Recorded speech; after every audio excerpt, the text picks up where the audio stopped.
Boa noite. Nós vamos falar sobre a terapia de higiene brônquica. Os pulmões são os órgãos responsáveis por fornecer oxigênio ao organismo, e para isso, as vias aéreas precisam estar com a passagem livre. Mais de 10 mil litros de ar entram e saem diariamente pelos pulmões. Consequentemente, a inalação de impurezas e agentes patógenos é frequente e inevitável. Por isso, é necessário um mecanismo de defesa eficiente que garanta e mantenha a limpeza de todo o trato respiratório. Os pulmões, então, contam com três linhas de defesa: a mecânica, fagocítica e imunológica. Esses mecanismos são eficientes em pessoas saudáveis, mas para os pacientes com disfunções pulmonares crônicas e em doenças neuromusculares, tem o aumento na produção de muco e alteração de sua composição. Com isso, a defesa mecânica pulmonar torna-se ineficaz, o que ocasiona a retenção importante de secreções no trato respiratório. Perante tais condições, esses pacientes necessitam de auxílio para que possam eliminar e prevenir o acúmulo das secreções retidas. A terapia de higiene brônquica é um conjunto de técnicas para a depuração das vias aéreas de pacientes que estão na UTI. Essas técnicas podem ser manuais ou utilizando a pressão positiva.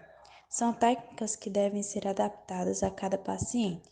Os objetivos principais são evitar ou reduzir as consequências das obstruções de vias aéreas por secreção, otimizar o transporte mucociliar, promover adequada ventilação pulmonar, melhorar a oxigenação, reduzir o trabalho respiratório e facilitar a ação dos músculos ventilatórios. Dentre as terapias de higiene brônquica, temos o AFE, que é o aumento de fluxo respiratório, e essa técnica ela é usada em recém-nascidos devido à imaturação do sistema respiratório. Os pulmões dos bebês prematuros têm uma membrana finíssima ali que cobre os pulmões como se fosse uma teia de aranha, onde ali os pulmões eles ficam protegidos, o órgão fica ali protegido, envolvido nessa membrana finíssima, e essa membrana finíssima se mantém lacrada até as 37 semanas, e com isso impede que os pulmões se enchem de ar antes da hora. O que é um pulmão imaturo? O pulmão imaturo é quando o pulmão ainda não completou o desenvolvimento pleno, completo, e desta forma ainda não produzem a substância chamada surfactante. O surfactante é uma substância que permite que os pulmões se inflem, se expandem e se contraem, e também mantém ali os pequenos sacos de ar nos pulmões, conhecidos como alvéolos, bem abertos. Então, os bebês prematuros não têm o surfactante. Então, com isso, o nascimento antes ali das 37 semanas causa ali no feto, no bebê, um sofrimento e uma angústia respiratória muito grande. Este bebê precisará de cuidados na UTI neonatal. Os recém-nascidos prematuros, eles apresentam altos riscos de desenvolver complicações respiratórias com necessidade de ventilação pulmonar mecânica. Assim, a possibilidade da fisioterapia respiratória, ela torna-se cada vez mais necessária em unidade de terapia intensiva neonatal. A técnica de higiene brônquica, ela é descrita tradicionalmente na literatura como fisioterapia respiratória convencional e compreende as manobras de drenagem postural, pressão manual torácica, facilitação da tosse ou aspiração de vias aéreas superiores. O AFE é definido como um aumento ativo, ativo assistido ou passivo do volume expirado em velocidade ou quantidade. E dentre as técnicas fisioterapêuticas, o AFE é uma das mais utilizadas em pediatria, tendo como um objetivo mobilizar, deslocar e eliminar as secreções traqueobrônquicas. Avaliação. Antes, durante e após as técnicas de desobstrução das vias aéreas em neonatos, deve-se avaliar pelo menos três dos seguintes parâmetros: características demográficas, sinais vitais, como a frequência cardíaca, a frequência respiratória e a saturação do pulso de oxigênio, pressão arterial sistêmica não invasiva, gasometria arterial, a pressão alveolar e seus índices derivados, complacência dinâmica e resistência a vias aéreas, volume corrente inspiratório e expiratório e a pressão inspiratória máxima e parâmetros da VM. Por meio da avaliação e reavaliação frequentes, é que o fisioterapeuta se torna capaz de traçar um plano terapêutico adequado e verificar ainda se a técnica proposta surtiu o efeito desejado, reajustando a programação caso ela seja necessária. A aplicação do AFE de forma lenta para neonatos e de forma lenta ou rápida para lactentes, ela vai ser indicada naqueles com diagnóstico de bronquiolite aguda grave, devendo-se considerar que o AFE deve ser aplicado pelo menos uma vez ao dia. Almeida e colaboradores demonstraram que recém-nascidos e lactentes em VM, diagnosticados com bronquiolite aguda grave, que foram submetidos ao FE por 5 a 10 minutos em uma vez ao dia, apresentaram aumento da saturação de oxigênio e do volume corrente. Aumento do fluxo expiratório. AFE é uma técnica que tem como objetivo mobilizar e eliminar secreções de vias aéreas proximais. O volume de ar produzido pela pressão manual sobre o tórax da criança promove o deslocamento das secreções presentes na via aérea. Para realizar a manobra, a criança ela deve estar posicionada em decúbito dorsal. O fisioterapeuta ele deve posicionar uma das mãos no tórax e a outra no abdômen da criança. A mão que fica no abdômen não se mexe, apenas trabalha para impedir que haja dissipação de pressão para o compartimento abdominal. Durante a expiração, o fisioterapeuta deverá fazer uma pressão no tórax no sentido caudal em uma velocidade superior a uma expiração espontânea. Em recém-nascidos prematuros, não se realiza o apoio abdominal, apenas o torácico. Técnicas de expiração forçada.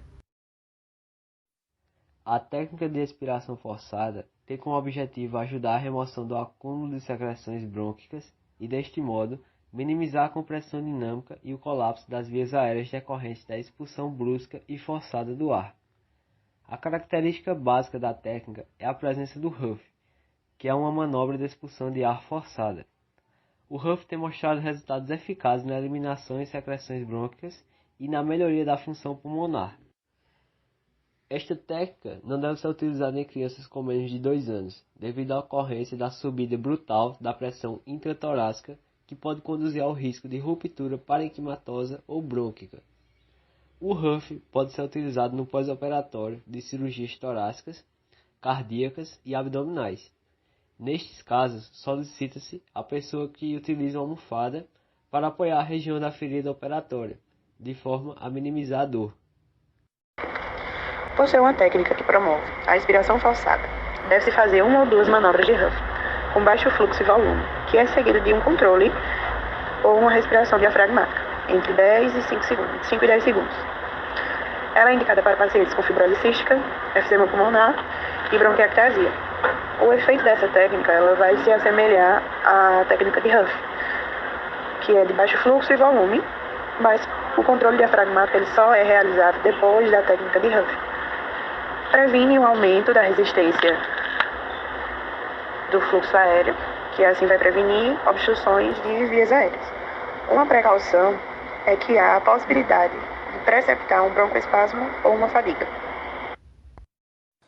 Tosse versus TEF. Então, na tosse o volume inspirado é máximo, já no TEF o volume inspirado será médio. Na tosse a glote será totalmente fechada, já na TEF a glote será totalmente aberta. Sendo assim, na tosse a pressão intratorácica será maior, na TEF será o oposto. A pressão intratorácica será menor, no ponto de igual pressão. Na tosse será localizada mais centralmente, e no TEF a pressão será localizada mais na periferia. Manobra de higiene brônquica. Olá pessoal, eu vou estar demonstrando para vocês o processo, a técnica da expiração forçada. Nessa técnica a gente vai estar utilizando aí uma sequência de respirações controladas que vai estar trazendo as secreções dos extremos para o centro do pulmão. Logo em seguida, há 1 a 2 respirações forçadas, que no caso vai ser uma inspiração, expiração forçada, com huff no final, que é para trazer essas secreções para a expectoração. Então, vou estar demonstrando para vocês o passo a passo. Sim, nessa técnica nós vamos estar utilizando o diafragma, tá? Para estar nos auxiliando nesse processo.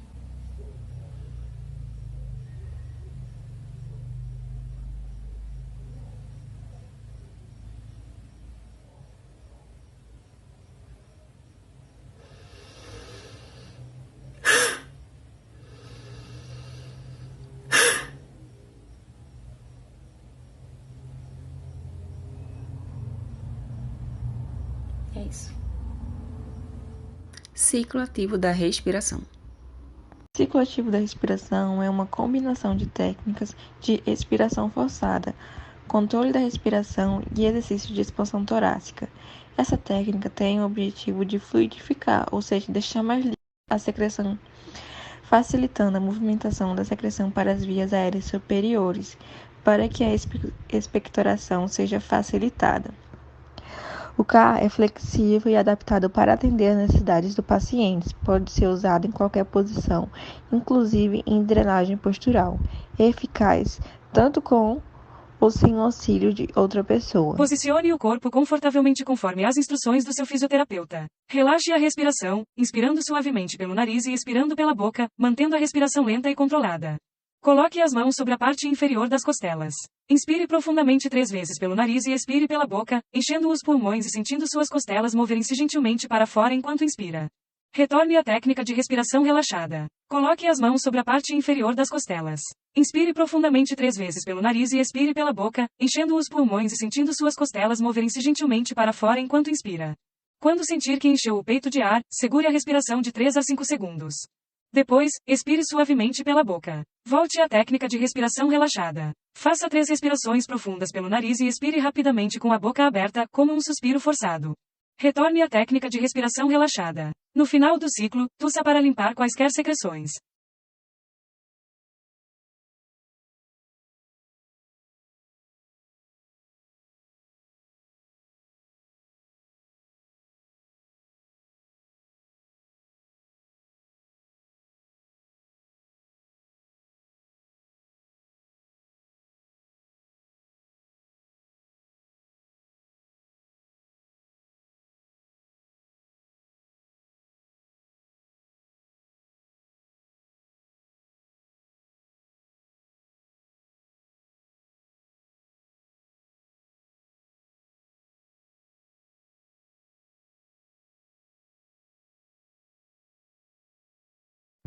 Controle da respiração. A respiração é controlada pelo sistema nervoso autônomo através de um centro nervoso localizado na região do bulbo, tronco cerebral.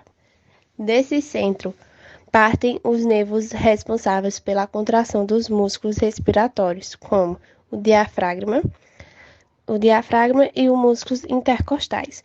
A regulação do ritmo respiratório é controlada por um órgão do sistema nervoso, que controla a queda do pH desse líquido, estimula diretamente o centro respiratório. O centro respiratório pode ser dividido em 3 grupos. Respiratório dorsal, responsável pela respiração. Respiratório ventral, responsável pela inspiração e expiração. O terceiro é o pneumotórico, que ele é uma frequência de padrão de ventilação. Como devemos controlar nossa respiração adequadamente? Sente-se com as costas eretas ou deite, coloque a mão na barriga, aumentando até 5. Logo em seguida, dê uma pausa e levante-se e exale contando até 6. E por último, pratique esse padrão por 10 a 20 minutos por dia.